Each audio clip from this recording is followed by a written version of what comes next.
It's Bard and Azir, banned out by AL. Bard has been banned against T1 for every game except that FlyQuest best of one so far. Keria earning a lot of respect on the pick, while T1 will ban away the Trundle and Yunara. Yeah, unfortunately, the West has become the experimentation chamber here because it was the Bard against FlyQuest. It was this Azir against MKOI that really made teams take notice and go, okay, we don't want to give these ones across. So AL making sure that both those champions aren't going to go across. But with Trundle banned away, are they trying to bait Flandre into this Sion first pick? I mean, very well may be the case. I feel like with, Ambessa and everything up, maybe not worth the investment. But we'll see. Talia also here, pretty big pick up and available. The Rise as well. A lot of things to choose for as far as the priority. Okay, Nico and Orianna, the last two bans here in the first half. Both, of course, very high tier picks in their respective roles. So no Azir, no Orianna. First pick of the entire draft is going to be the Kiana here for Tarzan. And this has been such a strong pick in the LPL. Now continuing on towards Worlds, Tarzan has already won on this champion at Worlds as well. It looks like they're going to try and focus on, okay, let's get some early aggression here, see if we can snowball off of early skirmishes and really take it in those objective fights later. Yeah, the team fight is so big for it, the execution's so big. With the Trundle ban that you're looking at, though, of course the Sion does rise in priority, and T1 are happy to grab it for Doran. Flandre, we'll see what the response is, but there are plenty of options for him to still go into it. Okay, and we do have that Talia locked in here for T1, one of the most picked mid laners throughout the tournament thus far. A lot of power roaming to those side lanes, a lot of opportunity to make big plays there with the seismic shove. And like you already talked about, Kobe, Faker's been the one doing a lot of heavy lifting for this team, so giving him the playmaking feels good. And as far as the options into the Sion, Flandre has been one of the best, if not the best, Rek'Sai at the tournament, and that looked very good into the Sion. The only thing I'm nervous about, though, is with the Talia now locked in, it opens up for Oner to go for the Wukong, and I think that's been one of his best picks when he's able to have this level 6 power spike that you can play towards those early objectives at, and with the Talia Wukong is such an exceptionally strong combo if you can manage to make that one work. And back on the AL side, we've got the Rise, we've got the Rek'Sai locked in for Flandre as well. He has played this pick 3 times already at Worlds, by far his most played, considering they've only had to play 5 games to get here so far. But it is not the Wukong on the T1 side. Instead, going for the Pantheon, most likely for Oner, of course, still could have a support angle there, so we won't rule that out just yet. Yeah, the guaranteed point and click for the seismic shove setup here, and the double, almost triple globals with a Sion ultimate as well, so lots of ability to try and answer Rise split push, but we're looking at the bottom lanes now. Yeah, it looks like T1 are trying to set up for either the Caitlyn or the Varus pick with the Ziggs ban, so I'm curious if anyone's Legend want to try and shift and take those 2 priorities away. Instead, focus on towards the support role, taking away the Poppy, maybe looking towards an Alistar as well, try and pinch that pool for Keria in the bottom lane. Yeah, honestly, keeping Keria down, you need to add the Poppy. There they go. That's kind of the trifecta there of the big Keria champions. Put some extra pressure down there. As you're saying, the Caitlyn does look quite good. Pushing lanes have been so valuable here at Worlds. It's also just Gumayusi's Varus popped off against MKOI, and it has been such a strong pick for him for so many years. I think it'd be good to try and get rid of that, but we'll have to see if anyone's Legend want to try and focus on that on this last ban. Okay, so alongside the bottom lane carry bans of the Sivir and the Ziggs from T1, it's going to be double support bans from AL, looking at the Alistar alongside that Poppy. Poppy, of course, we know the power of the pick in being able to stop engages, make team fights unfair with the ultimate. Alistar just giving you so much dive opportunity, so much ability to start things off. But there it is, the Gumayusi Varus. I mean, he's so exceptional on this pick and has been renowned for so many years, whether he's stealing Barons or stealing the hearts of so many fans after he's broken them. But here we go, Ezreal going to be locked in on the opposite side. I don't mind this actually going to be swapped. I think the only thing with the Ezreal is going to be trying to get through that tank front line. Jhin going to have a very similar story, so I wasn't sure if anyone's Legend would try and swap away from it, but definitely want something that can try and get through this very beefy front line. Yeah, and something that can follow up on plays that are pretty far away from you. If you're looking at Kiana and Rek'Sai dive or Rise Realm Warp side lane plays there as well. Gonna need something that can follow up and cover some distance. Yeah, I wasn't sure if they were going to go for something like a Thresh Jinx or something along those lines still to try and have some play in that realm, but I know we haven't really seen a huge amount of Jinx, and I think, again, you're just going to struggle here. So this is why I liked the Trundle ban coming out from T1, kind of posing that question of, well, AL, what do you value most here? Right. If you're saying you want that Kiana, that powerful LPL assassin jungler like you were talking about, Dagda, well, you're going to have to trade the meatball of the Scion for it. You can hear the arena getting excited at this hover, but we're not going to be baited here just yet. We'll see exactly what they want to go for here. Most likely for Keria. Again, it could still be the Pantheon as the support. I don't think it will be. No, it'll be Keria's Rakan as the final pick of the draft here for T1. Yeah, pretty good matchup into the Braum. All the extra movement that Rakan does have here for that one. And honestly, the engage looks very, very heavy here for T1, opening up with a pretty standard draft. It does feel to me, though, that if AL don't get off to a good lead early, they are really going to struggle in this matchup. Gumayusi can opt in towards the on-hit, as there's not a huge amount of threat in that back line apart from the Kiana. But either way, you have a beefy front line, great engage for T1, and on AL side, no one who can really get through the likes of this Scion. So if T1 just set up for objective fights and they have a lead, it becomes very easy to play out their composition. Yeah, for me, I'm definitely going to be looking at the mid jungles and the mid jungle synergy, especially early on. Shanks here will definitely be a target. Pantheon plus Talia, even pre-level 6, they can go wild. They can put a lot of pressure there. So we'll see if Tarzan can track jungle, can keep Oner under wraps. And focusing on the mid lane early will feel great, and then if they can get the ball rolling, like you already mentioned, the double semi-global ultimates, any sort of lead you can get allows you to apply that pressure to the side lanes, to the objectives, to make picks, to force fights that are not fair, even if AL might originally believe they are so. So for AL, particularly if you fall behind, it's so scary when you're trying to set up these plays. Yeah, and you know how aggressive AL is going to want to play this. Like the last time we saw Tarzan play this champion, he was diving mid lane turrets to just set up a kill for himself. They really want to invest in getting this Kiana ahead. So all eyes are going to be on Faker to make sure that he does not fall prey to it.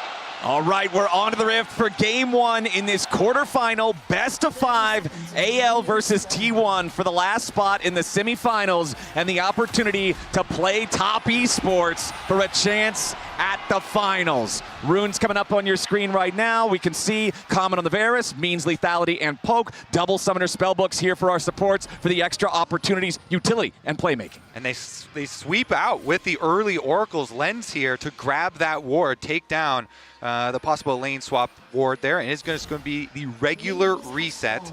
Sign back up to the normal lanes here. Remember, this series was exciting at MSI, so I hope that we can just continue right off that full 5 games.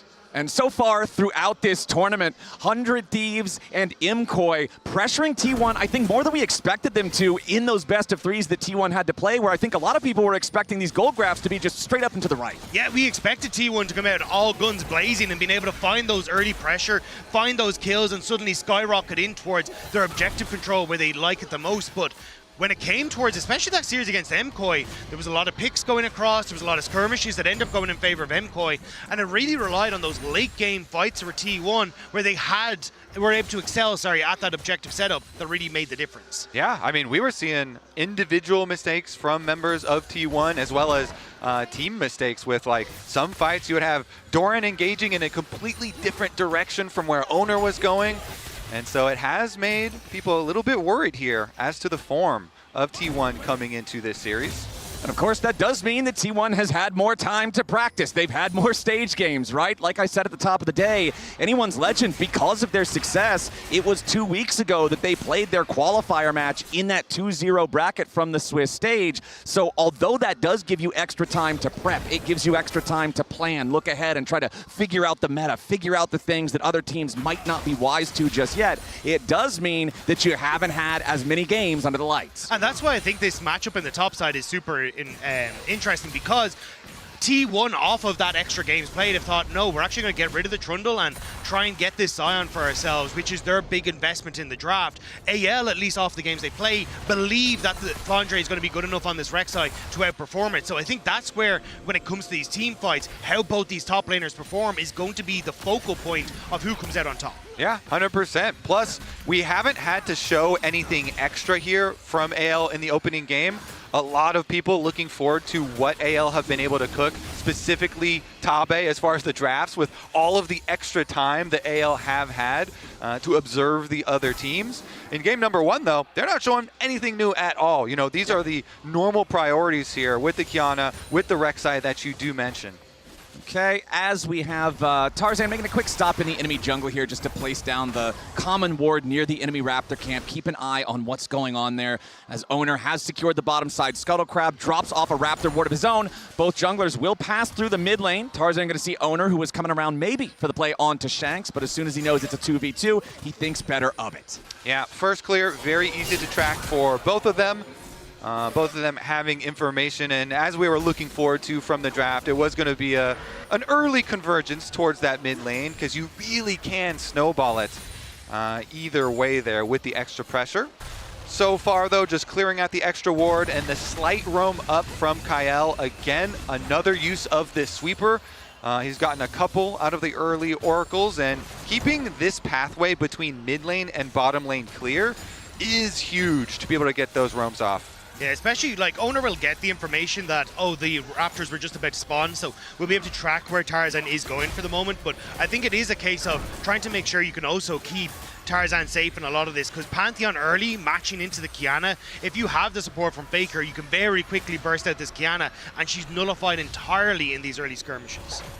All right, taking a look down here in bottom lane, you can see the farm even here as it is pretty much everywhere thus far. We don't have any of these lanes pulling out to a major advantage early on. 4 seconds left on the clock before the Drake spawns is a Chemtech Drake, which often means you're not going to have as much early priority on it from junglers and bottom laners as it could be for something more valuable, especially considering, like I just mentioned, the neutral state of the lanes. Nobody's got prio over the nearby area. Yeah, I think if you're T1, though, you can try and look for Bakuma. Might be caught. Yeah, force the flash. Gumayusi losing the flash there, especially on Varus with the no innate mobility. That could be an opportunity for AL. And what I was about to say was that Gumayusi and Keria have actually had a decent job of pushing in this lane on the bottom side, and that should open up then Oner to actually go for this dragon, especially as this wave's crashed and they get to bounce it back out. But now, down a flash, it makes Gumayusi a little bit more vulnerable if AL try to contest any sort of early dragon take. The other thing to consider for the dragon, Flandre also still with a teleport. Okay, just uses it now on the Rek'Sai. Extra tower shot here for Shanks, but not too big. I was gonna say Keria there was coming out of base off of his reset and had hovered towards mid. Now we're seeing another hover towards mid, but it is spotted by the warding here from AL. So good vision around mid lane. AL have known, yes, Shanks is going to be a target on this rise. We know that T1 want to be able to compound off of this Talia, but the other side is not warded. Oh, Oner with the flash into the stun going after Shanks, but he flashes to buffer through it. So no seismic shove there for the follow-up. You even saw Oner using his spear on nothing beforehand to charge the passive. Yeah, really good job by Shanks there with the preemptive flash, because if that flick goes through, you're in a lot of trouble. But now Faker having to escape. She'll be able to walk out on towards this bottom side. And it should just be Oner picking up the Raptors for himself. Yeah, interesting here, because Tarzan is able to leech to level 6. He got that topside Scuttle Crab, so Kiana very threatening with access to the ultimate, but nobody finding actual blood quite yet with all the focus towards mid lane. But Flowers, your #1 goal when you're trying to kill a mid laner is first step, blow their flash. Yes. So Shanks, no flash here. Very good trade for Oner to just go in and trade that, even though Faker was unable to follow up with the close seismic shove. Yeah, my eyes are drifting towards 50 seconds until that next Void group, though. And if you actually look at the bot lane, Keria's already preemptively swapped towards teleport, which means that then Keria can just stay on this bottom side and work alongside Gumayusi to keep this pressure and then TP to that next fight. So I'm curious if Kael is going to try and swap as well to keep himself in check and match alongside Keria. And we mentioned the leeching of EXP to get Tarzan to level 6 there on the Kiana. Oner now level 6 on his Pantheon. Whether they want to use that to try to make a play on the now flashless Rise or make a play for the Void Grubs that you mentioned, Dagda, I really want to see some value out of this for Oner and T1. Meanwhile, the lane's going pretty well for AL besides that Gumayusi lead that you do see. Flandre, we kept on talking about it, but he has put so much time into this Rek'Sai. You know, looking at the solo queue accounts, spamming this champion, and he's gotten results because of it.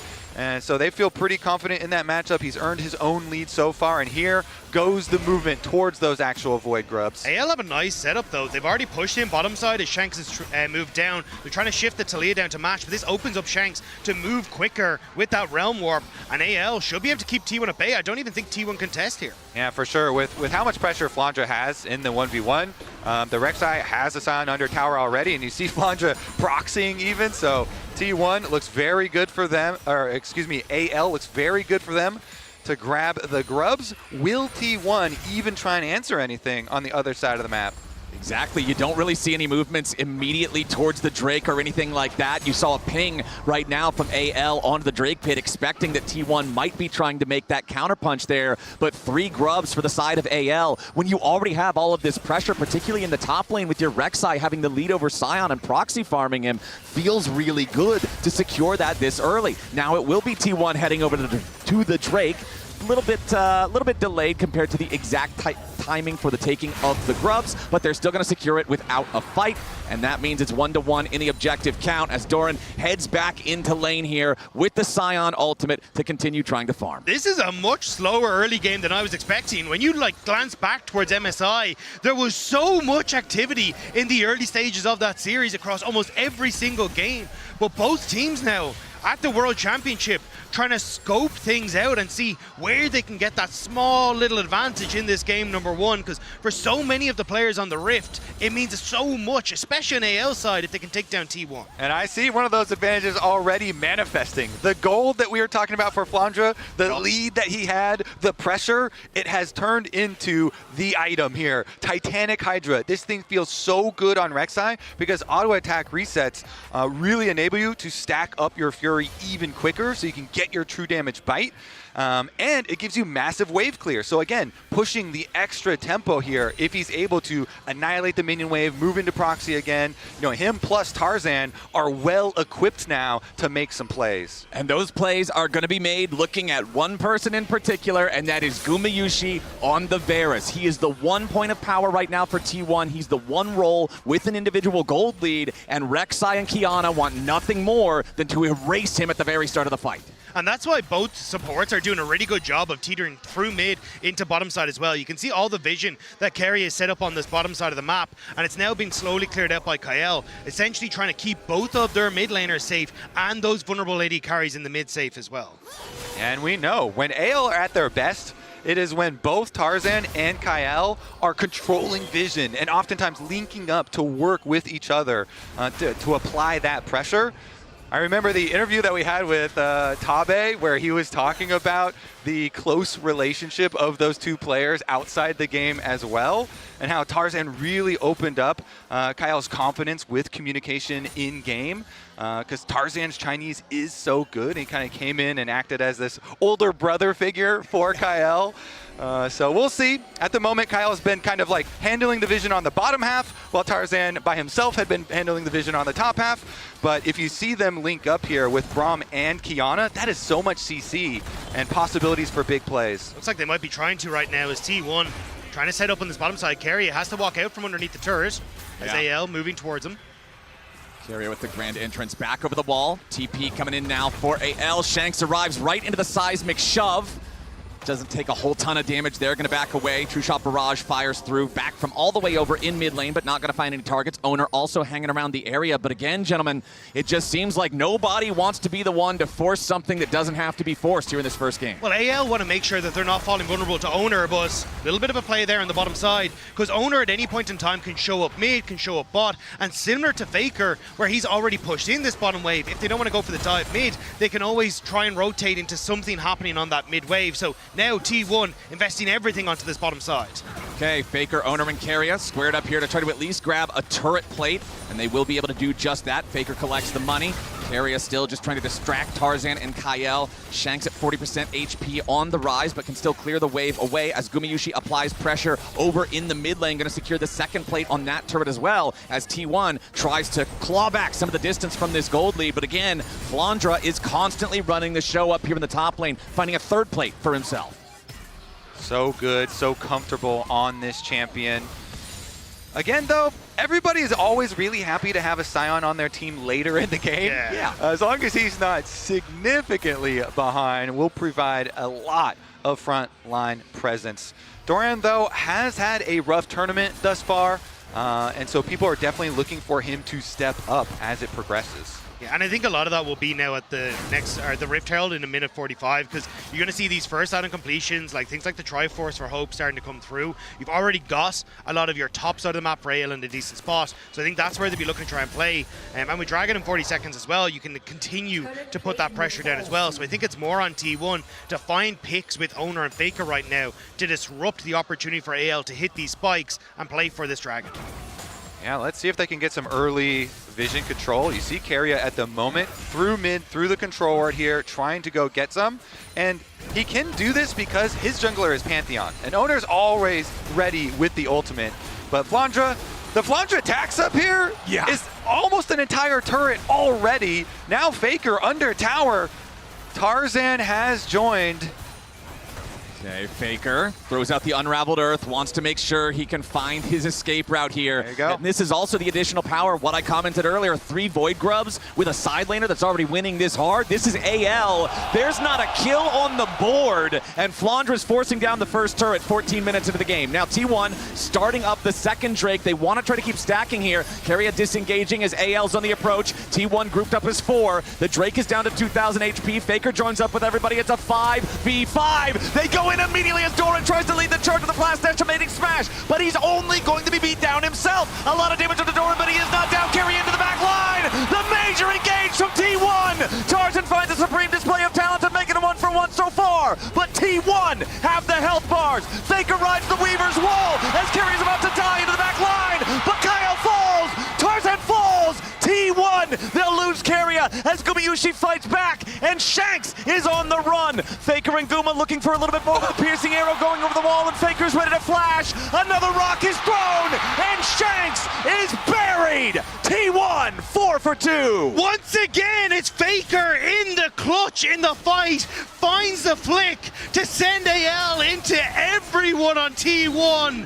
What a play from the T1 mid laner. The team fights, baby. And Doran's gonna go for a flash ultimate here and just start out the fight. We're talking about the Scion value is always gonna be there. He immediately got the Braum ult and the Braum wall out, and then Faker gets that shove into the Keria engage. Keria charms up 4 members, and even though they sacrifice the Scion, they get such a lead in the fight, they can then go for the chase. And the fact that Doran ends up forcing Tarzan to flash out of River sets up so nicely for T1, because your biggest worry is a massive Kiana ult in the middle of that fight, but you can't find your moment if you're not able to be in that fight. T1 team fighting, man. 14 minutes into the game, we're at 0-0, and now it's T1 with a 4 for 2 lead. Damage dealt to champions in the last fight. It's Guma, it's Faker, it's Shanks, it's Hope. The carries on both sides doing all the damage, but now we might have yet another one as the Rift Herald makes its way onto the river. And you just saw Guma's got some pretty good stats on Varus at Worlds. Yup. He's also stole some Barons that had a pretty big effect on some pretty important games. AL, though, this is not Baron. This is Rift Herald. They're going to grab this one. No Guma around to steal it. Yeah, it looks like instead T1 going to try and push in mid and collapse onto this bot tier 1 to see if they can pick that one up for themselves, match the top tier 1 that AL have already taken. So T1 still getting value as Flandre actually does a good job of clearing out the wave to slow down this T1 play. Flandre still obviously the point of power here for T1. Individual gold lead of 1.3K is the reason why T1 is not ahead in gold despite winning that team fight 4-2. We do also have a very interesting state with the feats of strength. First turret went over to AL. Obviously, feat of warfare went over to T1, and we're 2-2 now in neutral objectives. So this next Drake spawning in 3.5 minutes, or if we want to get really crazy, maybe the Otacon spawning even sooner than that, will be what decides who gets the better shoes. You know everybody loves an Otacon fight. Yeah. You know it. These things are always exciting, and it is about the setup for those fights. So we'll see if you can control the area first and get the perfect engage. The thing is, with a Rek'Sai lead there, that is not a lead that just like wins you a game. This champion does a lot of setup. It can provide a lot of pressure, but it in itself is not a win condition. So they actually have to find, you know, like a flash knockup onto Gumayusi or something to actually put a stop to the T1 team fight. And look at this, the river control for T1 is pretty early. Yeah, for AL, it has to be a way of finding a bypass to Doran. But Flandre going in. Yeah, Flandre goes in for the flash. He wants to try to find Faker here. Needs a little bit more damage. Ulti to drop the aggro, and Shanks gets the kill. TP coming in from T1, but it might be a little bit of a problem. No, Doran has the ulti. Guarantees he does not get locked up, but still, that's T1 getting caught off guard. That's Flandre making the flash play that you wanted to see. Yeah, immediately! Flash ultimate onto one of the carries. It's not Guma, but it's Faker, and they get the kill. That is Flandre coming up big on the world stage. That is, though, no flash now for this next dragon that we were just hyping up how crucial it could be, or the next Otacon. So, although it's a nice pick, they don't actually get much more out of the back of it. So for AL, we'll have to keep track if they can still find that moment in the next fight, sans flash. Yeah, exactly. You can't get an objective after that. It's not like it led into a turret take. It's not like it led into a dragon or an Otacon or anything like that. It feels good to get the extra money in the pocket, but still, AL are going to need every tool they can possibly get. These big fights come down to the carries, to the positioning. We saw the damage charts from that first big team fight, from the only big team fight, and both sides, it was mid and AD doing all the work. If one of those dies instantly, that's going to completely warp the landscape of the battle. And that's why I want to see AL still going for these pick plays. And you can kind of see Kael and Tarzan are linking up to try and find ways where they can get some deeper vision down, find these moments they can play into the jungle of T1 and use those tight corridors. But at the moment, T1 get to clear out their waves. We got a minute now where everyone's starting to reset until this dragon comes through, and that's where we're going to see our next big fight. And along with those resets, we're seeing second purchases. Shanks is about to hit 10 stacks on his Rod of Ages as well. We've got the Muramana almost ready to evolve for Hope. We've got it almost ready to evolve for Gumayusi as well. Those should both be fully stacked by the time the dragon fight comes around. Seraph's Embrace going to be completed for Shanks, already completed for Faker alongside that Rylai's. Everybody's hitting these big power spikes, and I expect that to also be a huge factor. And we've got Otacon here. T1 pushing on top side, trying to set up around it very early on. Again, the flashes will be critical here. Oh, Hope goes forward, but immediately Keria is ready to try to respond here with the grand entrance. Hope tries to get over the wall. He sidesteps the seismic shot, but the damage from Oner is way too much. A big mistake from AL, and a bigger punish from T1. Tarzan goes in! Supreme display of talent under 3, but there is no follow-up. Tarzan has to try to flash away. Oner goes after him, but now he's trapped. Shanks with a little bit more damage, kills off the T1 jungler. The Realm Warp's ready to go in, and Shanks wants another. The arrows fly out as Doran charges in. Shanks with a flash to the side to avoid the engage coming out from T1's top laner. Doran's going to try to run. Another arrow flies out from Gumayusi as now Keria's got to be careful as he battle dances in and out of the fight. Hold on. We've got a respawn from Kael. He teleports back, and now it looks like AL is going to take the opportunity to go after the Otacon. AL have to try and rush this. They know that they've only got a couple of seconds until Oner's back up, and he has that ultimate available. The interrupt is huge because that will stop T1 responding with the dragon. Exactly. Big interrupt there on Gumayusi, and AL, despite the fact that their bottom lane duo gets caught out, despite the fact that that fight looked so good for T1 at the start, claims the Otacon. Here it is again. Yeah, the counter engage was so good for AL. Hope here, he arcane shifts forward, that immediately gets hit with Gumayusi's ulti. They are able to buy some time, but immediately Oner flashes over, they get the kill. Here is the counter engage though. They pop down the Rift Herald, and they got the big Kiana ult, as you know, but back to live, the dragon is important. T1 already starting it out. Crucially, Tarzan had the Axiom Arc, so his Supreme Display talent is nearly back up. AL want to fight this. This is sole point if T1 secure it. AL know that this puts them in a very bad spot. Dragon down to 1,000, already going to be secured by Oner. AL continuing to walk forward, but they decide better of it. There's nothing left to fight over. So Otacon plus feats of strength over to AL's side, but T1 then claiming soul points and in a position to claim soul every 5 minutes hereafter. A very tense position in the game, Flowers. Everybody's looking at the next dragon now. With the power of the Otacon, it's not super big at the moment with only the 19 petals being picked up. It's a pretty early one there. It does give the nice on-kill effect, though, for AL, and this is a team that has a lot of burst damage in it, so you might actually see the use of that extra on-kill effect. I mean, Tarzan, we saw the big Kiana ult just before we went back to live in the previous one, and he might be able to find another. And with that Otacon take, securing feats of warfare for AL, look at the inventories of Flandre and Tarzan. They both already immediately upgrade to the tier 3 shoe, so while everybody else in the game, particularly on the T1 side, is at their 2-item power spike, it's that 2.5-item power spike for the AL side because they can afford that extra upgrade for the 500 gold after having the 2 full completed items right beforehand, right before that Otacon timer. I'm very curious how much that's going to pay off here for Flandre and Tarzan. Shanks oftentimes too, you see mid laners go for that tier 3 boot very quickly, so this could be a big power spike for them if they want to fight again soon, but it's still 3.5 minutes until that next Drake spawns. For T1, though, it feels like the 2 tower power spike. The fact that you managed to get that mid lane tower down makes it very easy for you to abuse Gumayusi's wave clear and start shifting constantly down, putting pressure on towards this bottom side of the map. And once you get that last tower down, then it becomes much easier for T1 to establish that vision for the upcoming Infernal Soul, for these picks that they can try and find, because both compositions incredibly strong when they can play in these pockets of vision. Yeah, both of them have so many tools to make picks and quickly get those kills. See about the lockdown and the chain CC here. T1, they fully reset and come all the way back out, down to the bottom side of the map. So this is going to allow Flandre to push in the side wave. You see top lane will be in AL's favor, but he doesn't have teleport, so it's not going to be any sort of big teleport flank play or anything. It just means somebody from T1 will have to go answer, and it looks like Faker elects to go pick up the extra gold.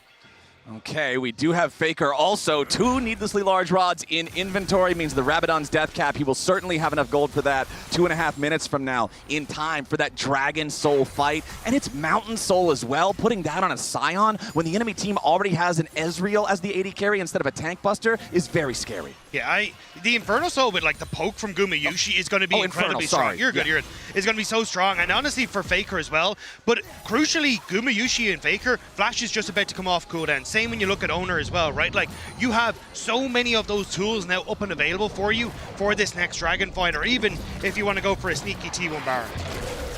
Right, Baron makes his way onto the Rift. I was doubting a little bit that we might get as early of an Otacon as we did. I was proved wrong. We'll see if we get an early Baron in this one as well. The gold lead still less than 1,000 gold for AL despite the slight kill lead for T1, and neither one of the teams has really pulled away any further than that throughout this entire first game. Yeah, I love the way that you bring up the sneaky T1 Barons, because as the team with the soul point, they get the luxury of dragging you across the map. They can go for either side, whereas AL, it's much more difficult here to spread your vision resources, keep track of both of these objectives, and make sure that T1 don't sneak the bigger of the two. Yeah. Regardless, though, T1 would still be very happy with just going over to progress here through the Dragon area. This is up in only 1 minute. And with 1 minute on the clock, powerful items are starting to come online. You can see the Seeker's Arm Guard available for Shanks, especially on Rise, when he can use the Realm Warp to put himself in the middle of everybody. This can be a massive, massive playmaking tool for getting in there and playing aggressively towards the backline of T1. Taking count of summoner spells. Gentlemen, it's everything. Every single summoner spell is ready. Ghost swapped in for Keria's Rakan. Exhaust swapped in for Kael's Braum as AL try to force T1 back from the bottom side river. 30 seconds to go until the Infernal Soul spawns for T1. And Faker's recalling right now. That's got to be a death cap for him. He has teleport. As he said, all of these summoner spells are available. He has the cap just in time. All right, Faker's got some headwear, but it's AL with control over the bot side river. Oner and Gumayusi wanting to step up a little bit here. TP coming in from Doran. He's going to be the one to try to face check. Keria takes some damage from Shanks. Has to use the grand entrance to get himself back away. AL with control over the river, still for now. Flandre looking around in the blue buff area, but he won't find anything. Kael down to half HP already from the T1 poke. That's only going to get scarier if T1 secure this objective. Kael using the unbreakable, blocks the piercing arrow. Poke trading back and forth still between both sides. Keep your eyes on the engage, keep your eyes on Keria. Flandre digging into the pit, putting that tunnel down, making sure he has some extra mobility for the upcoming fight as T1 want to step forward. Doran then going to crush the tunnel. Kael, half HP still, going to use Redemption early here for AL just to make sure the health bars stay topped off. Flandre marked on the side, seismic shove onto the AL top laner. Chain CC onto Flandre, he's already down. T1 have found the pick. Supreme display of talent, tries to hold the line, but into the back line goes Oner. Hope is being chased, Tarzan's being killed, anyone's legend is being crushed as Shanks tries to fight back in a 1v4, but he'll get nothing but an epitaph as T1 kill 4 and take Soul. T1 go fishing and they find Flandre. They pick him up and they decimate AL in the team fight. Hope is trying desperately to hold on, Faker. but T1 are chasing. Faker's riding the wall in. Hope's going to be the last to die. A delayed ace for T1, and the delay makes it even better because now, even when AL respawns, they are not going to have everyone all at once. They will not be full strength. T1 won't just take the soul. They're going to take the whole enemy team. They're going to take the top lane turret. They're going to take Baron, and they're going to take a hell of a hold on this game. And all of it is because Keria was doing such a good job of matching Tarzan. The Tarzan tried to move, and they sent Flandre into his death as T1 find the pick they need, and the immediate follow-up with Keria, with Oner. They find Hope. They shut down AL's Hope as the rest of T1 clears up in the pit. Oh, Keria is back, baby. He camped on that control ward. He starts out the play onto Flandre, setting up the seismic shove, and then he continues the play, as you say, jumping over the wall, finding the rest of the members. Keria Rakan finding multiple big engages. And it feels like this is now T1's game entirely. They'll be able to push in these waves. The poke that was already so difficult at that last dragon, now only amplified thanks to the soul. And T1, they're going to start to move down here. They will spot out Hope, but do they know AL are in the bush? AL trying to set some kind of a trap. They know a fair fight doesn't favor them any longer. Kael going to be trapped on the wrong side of the Weaver's wall. Seismic shove connects onto Shanks, who immediately goes golden.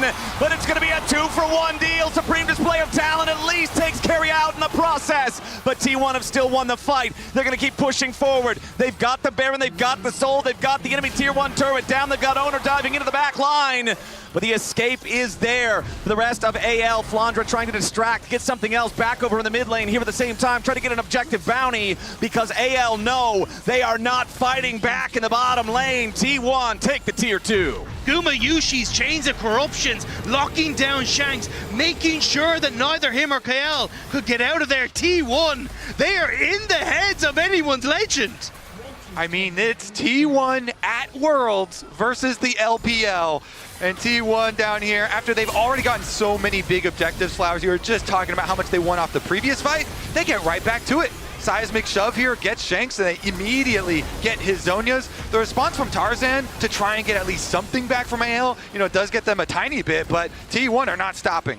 Ooh, Flandre, he's got to try to get out of there. Rek'Sai, luckily very slippery, takes the blast cone, gets knocked back to safety, but T1 are not slowing down anytime soon. Still about 45 seconds left on that Red Bull Baron power play as they continue to take more and more of the map from anyone's legend. And that's the biggest issue. We've already seen how quickly T1 can collapse, how quickly T1 can find those picks, and now the map is dark. And T1 continue to push in this top side. AL are attempting to get here, but this tower is gone. Nothing left of the tier 2 top. Another one falls, and T1's gold lead climbs back over 6,000 as the Baron, still 20 seconds left on this one. Another wave about to come towards the tier 3. And it looks like this is going to be the last wave that T1 get to push with. We'll see if they want to try to make the full break of the base. Here's your Weaver's Wall. T1 going to summon the Redemption immediately just to make sure they can power through this. Realm Warp from Shanks just to make sure he's not caught on the wrong side of the Talia ulti. And that's T1 using every second of the Baron to grab their first inhibitor of the game. Getting the TP here from Kael and Tarzan. Looks like they're going to try and make some sort of sneaky play as T1 are coming back out of the map and try and find something in this, because with 2 minutes out from Elder Dragon, that is going to be the death warrant of AL signed. How powerful is T1 Aura at Worlds? They're strong, man. Yeah. Honestly, strongest thing I've ever seen. The plot armor is crazy, man. They said it themselves last year, come in as the 4th seed, and they left holding the trophy. This tournament, they came in not looking super strong, and yet coming out in this game, they win that one fight at the Dragon. They win it very heavily, but they get so many rewards. The Dragon Soul plus the Baron, and they immediately just take over the entire map. But it's not even this tournament, right? Like, you look down the roster of AL, it's Hope in 2022 lost against T1 on JDG in quarterfinals. It was Tarzan who lost against them in semifinals. Oh. And then even Flandre, the year he won Worlds, still lost to T1 0-2 in groups. It just feels like it is so difficult for LPL teams to match up against T1. They have looked a lot better at MSI, but this ain't MSI. All right, T1, let's see if they can finish the job here. Flowers, again, this is a full best of 5 as well. We are going the distance today.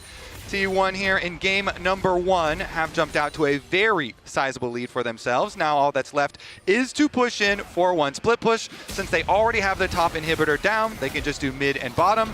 Currently, though, they're actually split a little bit more, with Faker going back using his, I assume, extra teleport being at the ready here. He'll just answer the wave that Flandre is pushing and then join at the next cause.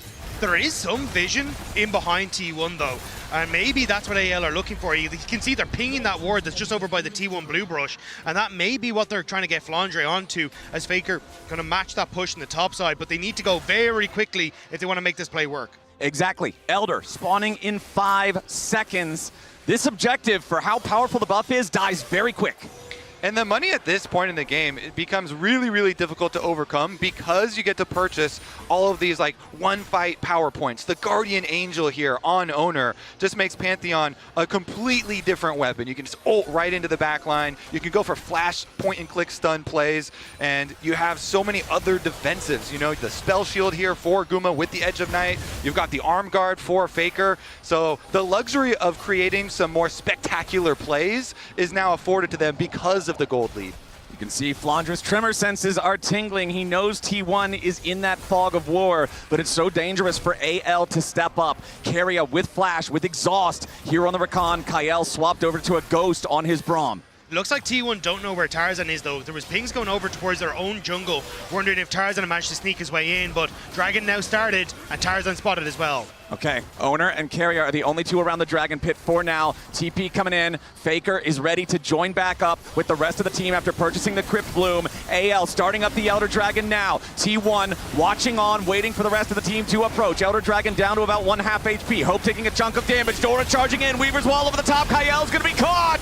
A ton of burst onto the support of anyone's legend, and he's already down. T1 charge forward. Double killing Gumayusi. Pressure onto Tarzan. Triple kill Guma. AL are cut to pieces, and T1 holds the sword. Flandre's last to die, and ace for T1 will be the end of game 1. Great force there from T1. They use their wallets and they destroy AL at the Dragon one more time. Doran putting the last touches here on the Nexus turrets. The Elder Dragon is claimed, but there's no one left to execute. The game was quiet. The game was close for so very long. But when it came down to the clutch, it's T1 who prove why they are the reigning back-to-back world champions. They out-team fight AL, and they'll take the first game in this best of 5.